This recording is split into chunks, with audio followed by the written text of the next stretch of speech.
उत्तराखंड के चमोली से इस वक्त बड़ी खबर आ रही है। चमोली के रैनी गांव में टूटा ग्लेशियर। ऋषि गंगा जल विद्युत परियोजना का बांध टूटा। दिखाते हैं आपको तस्वीरें भी। अलकनंदा नदी में बाढ़ जैसी स्थिति बनी हुई है। कुछ लोगों के बहने की भी सूचना सामने आ रही है। प्रशासन ने इलाके में अलर्ट घोषित कर दिया है।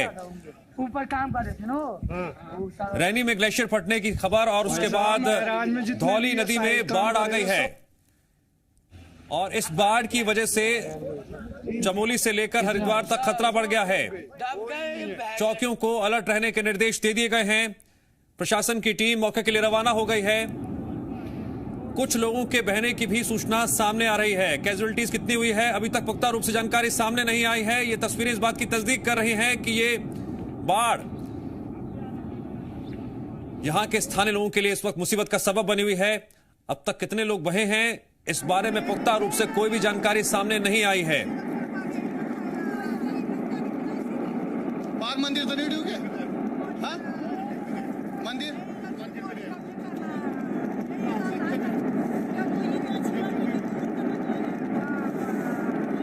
सभी चौकियों को अलर्ट जारी कर दिया गया है और यह भी अनुमान जताया जा रहा है बाढ़ आने की वजह से तकरीबन 6 से 7 घंटे में यह पानी ऋषिकेश और हरिद्वार भी पहुंच सकता है। ऐसे में अलर्ट जारी कर दिया गया है। प्रशासन ने भी अपनी तरफ से स्थानीय लोगों को जल्द से जल्द सूचना देने के साथ ही सुरक्षित जगहों पर पहुंचाने की कवायद शुरू हो गई है।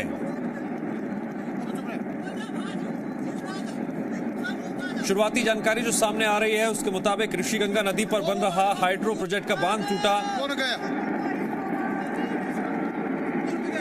कई मजदूरों के बहने की आशंका जताई जा रही है।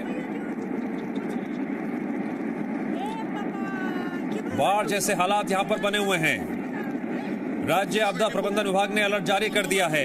सभी चौकियों को अलर्ट जारी कर दिया गया है। एसडीआरएफ भी अलर्ट मोड पर। चमोली के रैनी गांव की आप ये तस्वीरें देख रहे हैं जहां पर ऋषि गंगा जल विद्युत परियोजना का बांध टूटा और उसके बाद बाढ़ जैसे हालात बन गए। धौली नदी में ये बाढ़ आई है और कुछ मजदूरों के बहने की भी सूचना सामने आ रही है। कैजुअलिटीज कितनी हुई है, किस स्तर तक हुई है, इसको लेकर अभी तक पुख्ता रूप से जानकारी सामने नहीं आ पाई है। लेकिन शुरुआती जानकारी विचलित कर देने वाली है। ये तस्वीरें डराने वाली हैं। अलकनंदा नदी में बाढ़ जैसे हालात।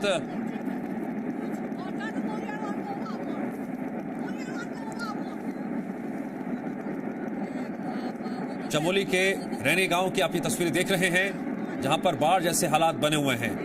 नुकसान कितना हुआ है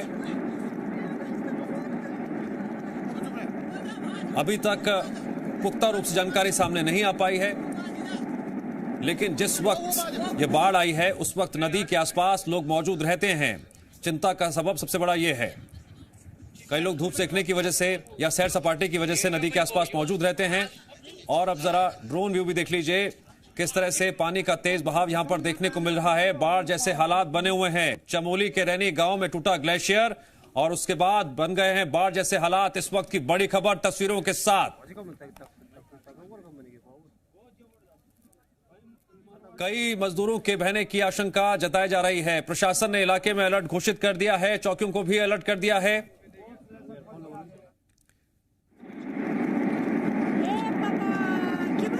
जल पुलिस और एसडीआरएफ को भी अलर्ट कर दिया गया है।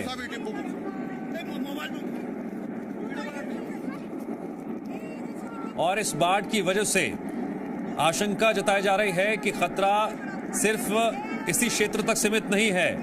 जैसे जैसे पानी का बहाव तेज होगा, पानी आगे बढ़ेगा, खतरा और भी ज्यादा बढ़ सकता है। आशंका जताई जा रही है कि इस बाढ़ की वजह से खतरे की जद में वो तमाम क्षेत्र रहेंगे जहां जहां से पानी गुजरेगा। यह भी अनुमान जताया जा रहा है तकरीबन 6 से 7 घंटे में यह पानी ऋषिकेश और हरिद्वार पहुंच सकता है। इन तमाम परिस्थितियों के मद्देनजर प्रशासन ने अलर्ट जारी कर दिया है। इस वक्त की बड़ी खबर तस्वीरों के साथ। चमोली के रैनी गांव में टूटा ग्लेशियर। ऋषि गंगा जल विद्युत परियोजना का बांध टूट गया और उसके बाद बाढ़ जैसे हालात बने हुए हैं। और खतरा सिर्फ इस क्षेत्र तक सीमित नहीं है। अभी इस खतरे की जद में वो तमाम गांव आ सकते हैं जहां से पानी गुजरेगा, क्योंकि बहाव लगातार तेज होता जा रहा है। खतरा भी उतना ही ज्यादा बढ़ता जा रहा है। प्रशासन की टीम को मौके के लिए रवाना कर दिया है।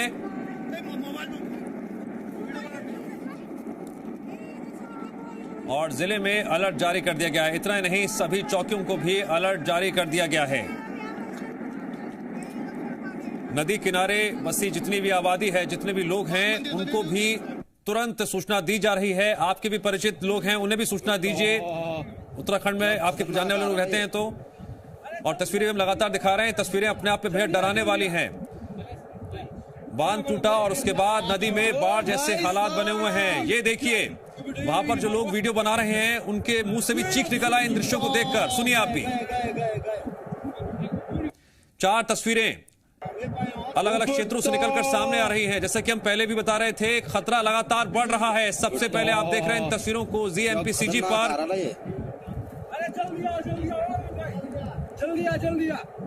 जो लोग इन तस्वीरों को कैमरे में कैद कर रहे हैं वो भी कितने डरे और सहमे हुए हैं। इससे आप अंदाजा लगा सकते हैं कि नदी किनारे जितने भी लोग रहते हैं वो इस खतरे की जद में है इस वक्त। ये देखिए, पानी का बहाव किस तरह से तेजी से बढ़ता ही जा रहा है और अपनी चपेट में ये कितने लोगों को अब तक ले चुका है, पुख्ता रूप से जानकारी अभी तक सामने नहीं आई है। शुरुआती जानकारी ये सामने आ रही है, कई मजदूरों के बहने की आशंका है इस हादसे में। अलकनंदा नदी की बात करें तो यहां पर बाढ़ जैसे हालात बने हुए हैं। नदी किनारे बसी आबादी को सतर्क रहने के निर्देश दे दिए गए हैं। अलकनंदा का जलस्तर लगातार बढ़ रहा है। ऐसे में प्रशासन भी एहतियातन कई कदम उठा रहा है, लेकिन जिस तरह से तेज बहाव देखने को मिल रहा है, क्या ये तमाम इंतजाम काफी साबित होंगे? क्या खतरा लगातार बढ़ रहा है? कम से कम ये क्षेत्र तो खतरे की जद में आ चुका है, लेकिन देखने वाली बात ये होगी ये खतरा कितना कम हो सके। ये काफी कुछ इस बात पर निर्भर करेगा कि अगर यहां से बहाव और तेज होता है तो ये पानी तकरीबन 6 से 7 घंटे में ऋषिकेश हरिद्वार तक पहुंच जाएगा। और यही वजह है कि सभी चौकियों को इस वक्त अलर्ट जारी कर दिया गया है, अलर्ट पर रहने के लिए कहा गया है। शुरुआती जानकारी सामने आ रही है, उसके मुताबिक ग्लेशियर फटा और उसके बाद बांध क्षतिग्रस्त हो गया, नदी में बाढ़ आ गई। नदी किनारे श्रीनगर तक के लिए अलर्ट हुआ है। एनडीआरएफ, एसडीआरएफ दोनों को और सब प्रकार से सतर्क रहने के निर्देश दे दिए गए हैं। जिला प्रशासन की पूरी टीम हमने मौके पर पहुंचा दी है। मैं भी स्वयं उस स्थान पर जा रहा हूं और सब प्रकार की परिस्थितियों को देखते हुए अभी तक जैसी जानकारी प्राप्त हो रही है वो हम उसको लोगों तक सूचना कर रहे हैं। तो आपके संचार के माध्यम से भी सबको अलर्ट कर देगा, नदी किनारे कोई ना जाए। महेंद्र जी, लेकिन ये भी बताया जा रहा है कि वहां पर कुछ मजदूर भी काम कर रहे थे। हाँ, निश्चित कंपनी में मजदूर काम कर रहे थे, प्रोजेक्ट चल रहे थे और अभी उसकी ऑथेंटिक जानकारी आनी शेष है कि लगभग कितनी कैजुअल्टी हुई होंगी। सर, लेकिन पानी का फ्लो बहुत ज्यादा है तो नुकसान तो बहुत हुआ होगा। ये तो तस्वीरों में भी दिख रहा है कि बहुत घरों को नुकसान। नदी किनारे ही पानी का फ्लो के कारण नुकसान हुआ है, लेकिन ईश्वर की कृपा है कि जोशीमठ आते आते उसमें काफी एक प्रकार से जोशीमठ को क्षति नहीं हुई है। तो जोशीमठ के नीचे तक बड़ी संभावना बन रही थी, लेकिन सब कंट्रोल हो गया है और लोगों को एनडीआरएफ, एसडीआरएफ की टीम ने जाकर लोगों को सतर्क किया है और जो लोग नदी किनारे खेती बाड़ी के लिए जा रहे थे उसको वापस कर दिया गया है। लेकिन सर, जो लोग पहले से ही रह रहे थे नदी के किनारे, अब उनके लिए क्या व्यवस्था है?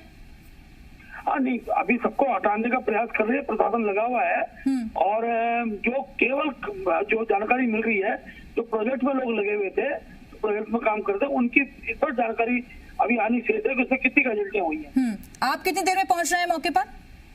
लगभग मैं तो बहुत दूर हूँ अभी, क्योंकि मेरा पोखरी विकास खंड है, वहाँ से जाने में थोड़ा समय लग रहा है। मैं ऑन रोड हूँ अभी। लेकिन ये बताया जा रहा है कि इसमें कई नदियों का जो लेवल है पानी का वहाँ भी ज्यादा बढ़ गया है। अलकनंदा नदी हो या फिर धौली नदी हो, वो भी बहुत ज्यादा बढ़ गई है। इसकी संभावना थी, लेकिन जोशीमठ आते आते चीजों को काफी कंट्रोल हो गया है ना। हाँ, काफी कंट्रोल है। अभी तक ऐसी कोई जानकारी आगे नहीं आ पा रही वहाँ से। सर, टीमें कौन कौन सी बुलाई गई है? एनडीआरएफ, एसडीआरएफ की टीम लग गई है। जिला प्रशासन पूरी तरह सतर्क कर दिया गया है और ग्रामीण क्षेत्रों में भी जो हमारे ग्राम प्रधान है सबको सूचित करते हुए उस पूरे रूट के गांव की नदी का किसी को न जाने दिया जाए, इसकी पूरे तरह अलर्ट कर दिया गया है। महेंद्र जी, क्योंकि ये जो पूरा एरिया है वो सेंसिटिव जोन में वैसे भी आता है, तो यहाँ पर जो स्थितियां हैं बदलती रहती हैं, बिगड़ती रहती हैं, इसलिए शायद हम ऐसे हालात भी देख रहे हैं। हाँ, निश्चित रूप से, क्योंकि कल्पना नहीं थी कि ग्लेशियर इस प्रकार टूट के आएगा, लेकिन काफी हाइट से वो टूट के आया, जिसने इस प्रकार की परिस्थितियां निर्माण की हैं और सब प्रकार के लिए एनडीआरएफ, सब प्रकार की जो सुरक्षा एजेंसियां उसको काम पे लगा दिया गया। मेरी माननीय मुख्यमंत्री से भी वार्ता हुई है, मुख्यमंत्री जी ने भी वहाँ बचाव के अगर हेलीकॉप्टर की आवश्यकता पड़ती है तो जिला प्रशासन के संपर्क में वो सब व्यवस्थाएं रहेंगी। लेकिन ये जो एरिया है जहाँ पर ये ग्लेशियर फटा है वो एक तरीके से अगर हम कहें तो कनेक्टेड हरिद्वार तक है, तो खतरा वहां तक बढ़ जाता है। फिर देखिए, सब प्रकार के खतरे की कल्पना भी करना संभव नहीं है, लेकिन निश्चित रूप से सतर्कता बहुत जरूरी है। चलिए, शुक्रिया आपका। हमसे सहयोगी जो है अधिकारियों से बातचीत करके जानकारी ले रही थी मौजूदा स्थितियों को लेकर, और जो निकलकर सामने आ रही है अधिकारियों के मुताबिक जोशी मठ तक जो है वहां पर स्थितियों को कंट्रोल कर लिया गया है। लेकिन क्या वाकई में स्थितियां कंट्रोल में हैं? अगले 2 से 3 घंटे बेहद संवेदनशील हैं। ये तस्वीरें अपने आप में विचलित कर देने वाली हैं। कहीं ना कहीं 2013 में और 2013 में जिस तरह से उत्तराखंड में आपदा आई थी और कुदरत का कहर बरपा था, एक बार फिर से कहीं ना कहीं तस्वीरों ने उन कड़वी यादों को सामने रख दिया है। जी हाँ, चमोली से लेकर हरिद्वार तक सभी चौकियों को अलर्ट रहने के लिए कहा गया है। जैसा कि हम आपको जानकारी दे रहे थे, भले ही अधिकारी हों या फिर जनप्रतिनिधि ये जानकारी दे रहे हों कि स्थितियां कंट्रोल में आ गई हैं, लेकिन जिस तरह से पानी का बहाव तेज होता जा रहा है, खतरा लगातार बरकरार है, खतरा अभी कम नहीं हुआ है। अगले 3 से 4 घंटे बेहद संवेदनशील हैं। चमोली के रैनी गांव में ग्लेशियर टूटने के बाद क्या खतरनाक बाढ़ जैसे हालात बने हुए हैं। धौली नदी में बाढ़ आ गई और चमोली से लेकर हरिद्वार तक खतरा बना हुआ है। नदी किनारे जितनी भी बस्तियां बसी हुई हैं, वहां पर प्रशासन पूरी तरह से लोगों को अलर्ट भी कर रहा है। जल्द से जल्द सुरक्षित जगहों पर पहुंचाने की कवायद भी जारी है। एसडीआरएफ, एनडीआरएफ की टीम भी लगातार अब यहां पर रेस्क्यू ऑपरेशन में जुट गई है, क्योंकि सबसे पहले यही कोशिश है कि जितने भी लोग नदी किनारे रह रहे हैं उनको जल्द से जल्द सुरक्षित जगहों पर पहुंचाया जाए। जी मध्य प्रदेश छत्तीसगढ़ भी जनता से यह अपील करता है कि आपके भी कोई जानने वाला हो उत्तराखंड में चमोली क्षेत्र में, आप जल्द से जल्द लोगों तक जानकारी पहुंचाइए, उन्हें खबर करिए, सूचित करिए, सावधान रहें, अलर्ट रहें। ये कहाँ फूटा भाई?